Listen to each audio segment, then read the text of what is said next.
Welcome to Tenor Tech, where I solve the problems you didn't even know you had. You start by confirming prerequisites. The watch has at least 50% battery and your phone's Bluetooth is on. Open the manufacturer app now because pairing begins there. Once opened, grant location and Bluetooth permissions so discovery works.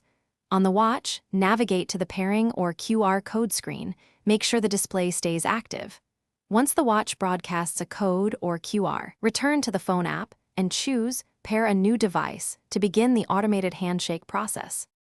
Once the phone locates the watch, you either scan the on-screen QR or tap the device name.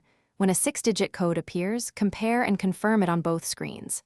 After pairing, grant app permissions for notifications, contacts, and media so alerts reach the watch. Then configure sync options. Choose frequency, enable health and location data, and allow background refresh to keep metrics current. As you adjust settings, the app will begin an initial data sync.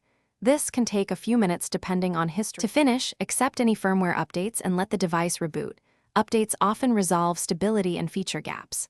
Once updated, test critical functions. Make a call, send a message, and check heart rate or GPS readings so you know sensors work. If something fails, try the key troubleshooting step. Toggle Bluetooth off and on, reboot both watch and phone, then relaunch the app. If issues persist, unpair and repair or reinstall the app. Most stubborn faults clear after a clean reconnect. Thanks for watching. Subscribe to keep your life in tune.